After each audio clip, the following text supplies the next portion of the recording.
Hello guys! Nag-try po akong gumawa ng homemade tinapa. Sarap nito guys.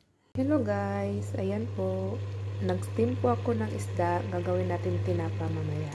Binabad ko po ito overnight ng asin, lemon, at konting toyo.